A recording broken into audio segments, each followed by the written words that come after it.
Hey everyone, and welcome back to the channel. Today, we are retackling a topic that a lot of you have asked about: how to approach a girl you're re-interested in, do it smoothly, and leave a great first impression without your nerves getting the best of you. I know it can feel like a huge, intimidating challenge. Your heart starts pounding, your palms get sweaty, and suddenly you can't remember your own name. But trust me, it doesn't have to be that way.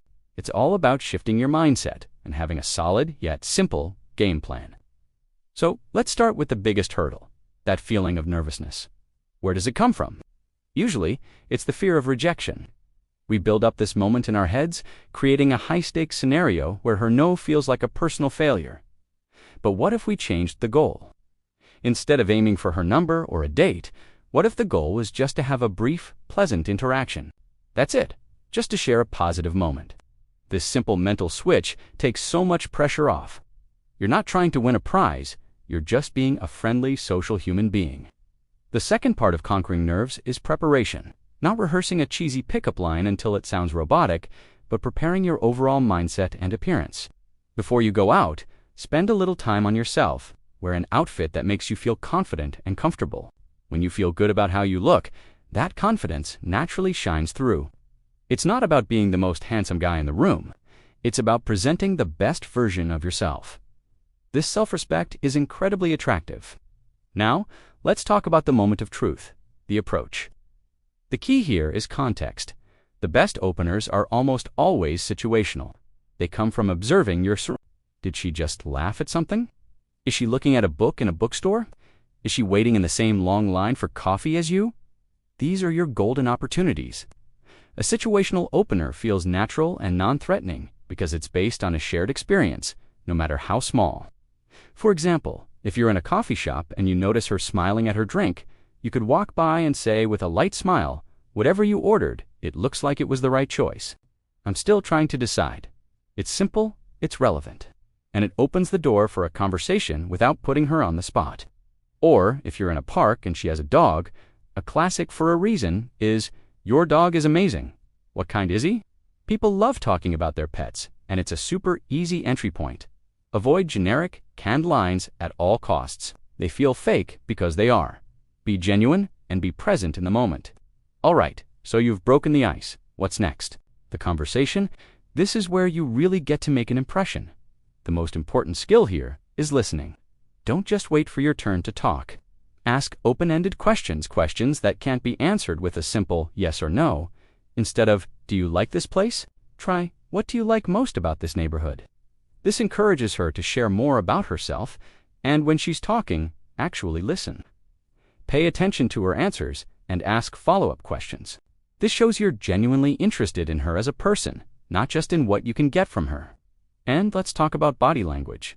It's a huge part of communication. Maintain friendly, gentle eye contact. You don't want to stare her down, but looking away constantly can make you seem nervous or dishonest. Stand with open posture, cross your arms and face her. And most importantly, smile. A real, genuine smile is your best tool. It's contagious and immediately makes you more approachable and likable. It signals that you're friendly and have good intentions. As you're talking, try to find common ground. Maybe you both love hiking, or you're fans of the same TV show, or you both think the music playing is terrible. These little points of connection build rapport and make the interaction feel less like an interview and more like a natural conversation between two people. When you find that common interest, you can share a bit about yourself. The key is to create a balanced conversation, a give and take. Don't monopolize it by only talking about yourself, but also don't be a passive interviewer. Now, one of the most crucial skills is knowing how to read the room, or in this case, her signals. Is she engaged in the conversation? Is she making eye contact, smiling, and asking you questions in return? These are great signs, but if she's giving one-word answers, looking around, or her body is angled away from you, those are signals that she's probably not interested or is busy, and that is completely okay. The smoothest, most respectful thing you can do in this situation is to make a graceful exit. And that brings us to the exit strategy, which is just as important as the approach.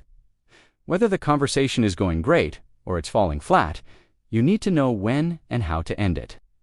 You don't want the conversation to drag on until it becomes awkward.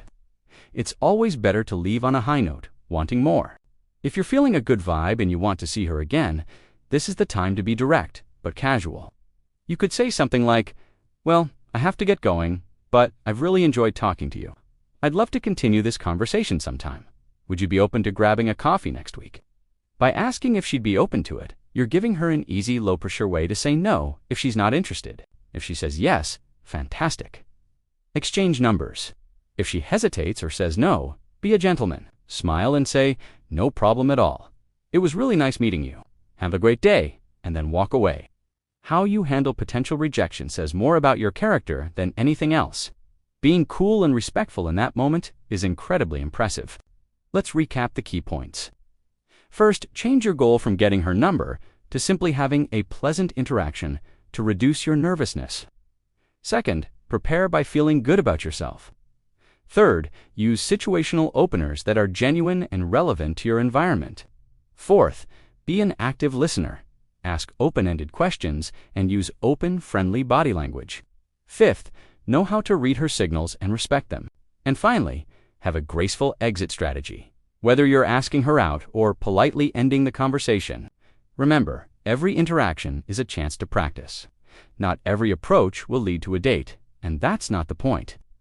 The point is to build your social confidence and your ability to connect with people. The more you do it, the more natural it will become. You'll start to see it less as a scary task and more as a fun part of everyday life. You've got this. Thank you so much for watching today. I hope these tips help you feel more confident and prepared. If you found this video helpful, please give it a thumbs up, and don't forget to subscribe to the channel for more content like this. Hit that notification bell so you don't miss our next video. Drop a comment below and let me know your biggest challenge when it comes to approaching people. I'd love to hear from you. Until next time, take care and be confident.